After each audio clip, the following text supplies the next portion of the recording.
Welcome to my channel exam pass Bangla. তো আজকে আমাদের যে ক্লাসটা হবে সেটা হচ্ছে এসএলএসটি ইন্টারভিউ প্রিপারেশনের ব্যাপারে। তো এসএলএসটি বা টিচিং যে কোনো টিচিং ইন্টারভিউর ক্ষেত্রে টিচার্স হওয়ার যে ইন্টারভিউ হয়, সেই ইন্টারভিউর ক্ষেত্রে আমাদের একটা সেলফ ইন্ট্রোডাকশন আমাদের দিতে হয়। তো কিভাবে নিজেকে ইন্ট্রোডিউস করব যারা ইন্টারভিউ নিচ্ছে তাদের সামনে, সেটা নিয়ে অনেক সমস্যা থাকে। তো আমি তোমাদের আজকে এই সমস্যার সমাধানটা আজকে করে ফেলবো। তো দেখো, সেলফ ইন্ট্রোডাকশন দেওয়াটা কিন্তু ইন্টারভিউ যারা নিচ্ছে তাদেরকে ইমপ্রেস করার ব্যাপারে একটা বড় ধাপ বলা যেতে পারে।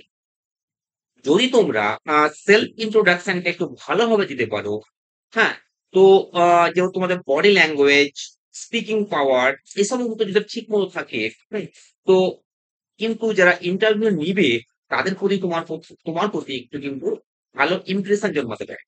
তো সেলফ ইন্ট্রোডাকশনটা আমাদের ভালোভাবে দিব। তো সেলফ ইন্ট্রোডাকশন কিভাবে দিব? তো সেলফ ইন্ট্রোডাকশন দেওয়ার ক্ষেত্রে আমাদের দেখো কয়েকটা পয়েন্ট লক্ষ্য করতে হবে।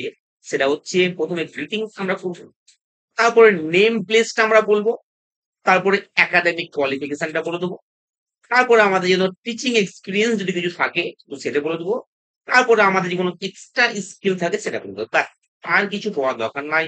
এটাই তোমার নিজের সম্বন্ধে কিন্তু বললেই হবে।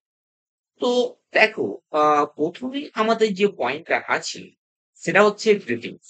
তো সেলফ ইন্ট্রোডাকশন দেওয়ার ক্ষেত্রে প্রথমে তো তাদের গ্রিটিংসটা করো। তো যদি স্যারও থাকতে পারে, ম্যাডামও থাকতে পারে। তো তুমি স্যার ম্যাডাম যেটাই মেনলি সেটা উদ্দেশ্য করে বলবে। তো গুড মর্নিং বা আফটারনুন, যদি ইন্টারভিউটা আমাদের সকালের দিকে হয়, মর্নিং সেশনে হয় তাহলে গুড মর্নিং বলবো। আর যদি ওবেলায় হয়, কারণ ইন্টারভিউ দুবেলা হয়, এবেলা একটা ওবেলায়, তাহলে গুড আফটারনুন বলবে। তারপরে স্যার ম্যাডাম দুটোর মধ্যে যেটা তোমার অ্যাপ্লিকেবল মনে হবে সেখানে বলবে। তারপরে এই কথাটা বলবে, it is my pleasure to introduce myself to you. এই কথাটা কিন্তু বলবে, it is my pleasure to introduce myself to you. ঠিক আছে? তো গ্রিটিংস আমাদের হয়ে গেল। এবার দেখো, তুমি তোমার নেম আর প্লেসটা কিন্তু দিয়ে দেবে। কি বলবে?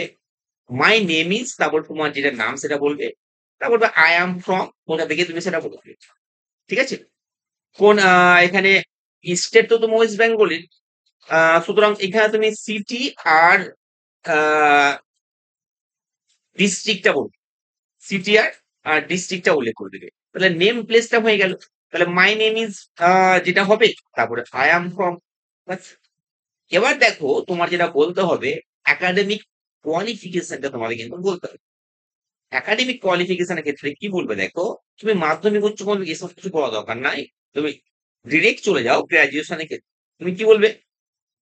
I have completed my graduation in, যে সাবজেক্টের ক্ষেত্রে, ফ্রম, যে ইউনিভার্সিটির ক্ষেত্রে সেটা বলবে। তাহলে I have completed my graduation in English from, যে ইউনিভার্সিটি হবে, তোমার যদি কল্যাণী ইউনিভার্সিটি হয় কল্যাণী, বর্ধমান ইউনিভার্সিটি হলে বর্ধমান, বা যে ইউনিভার্সিটি হবে সেটা এখানে বসে দিবে। তারপরে দেখো, I have also completed M A, আমি এম এও কমপ্লিট করেছি ফ্রম, কোন ইউনিভার্সিটি থেকে।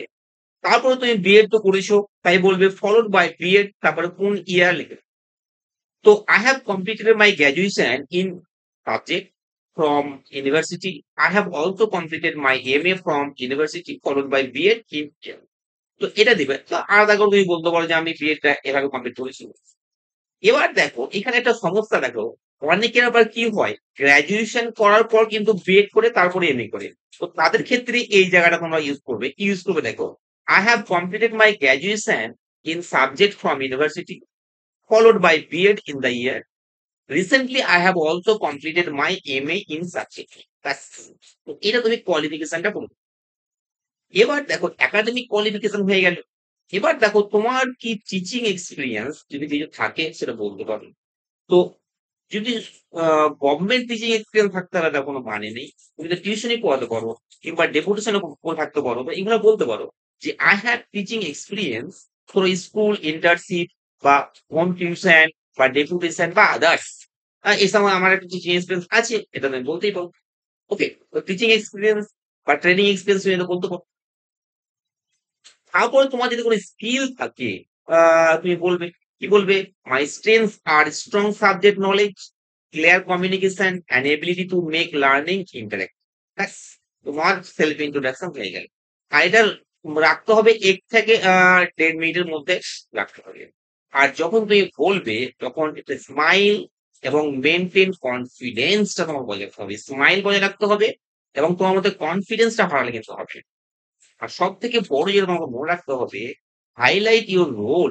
তোমার যে রোল সেখানে অ্যাজ এ টিচার হবে রাদার দ্যান পার্সোনাল ডিটেইলস। তুমি আমার পার্সোনাল কিছু বলছো, সে রোলটা নয়। তুমি একজন টিচার হিসাবে বলছো, সে রোলটা তুমি করো। তো এইভাবে তোমরা যদি সেলফ ইন্ট্রোডাকশনটা দাও, তাহলে তোমাদের একটা যারা ইন্টারভিউ নিচ্ছেন তাদের তোমার প্রতি একটা ভালো ইমপ্রেশন জন্মাবে। প্রথমে যখন একটা ভালো ইমপ্রেশন জন্মাবে, তখন কিন্তু ইন্টারভিউ পেতে তোমার কিন্তু একটা ভালো দিবে। যদি তোমাদের ভিডিও ভালো লাগে অবশ্যই লাইক করবে, সাবস্ক্রাইব করবে। আর থ্যাংক ইউ।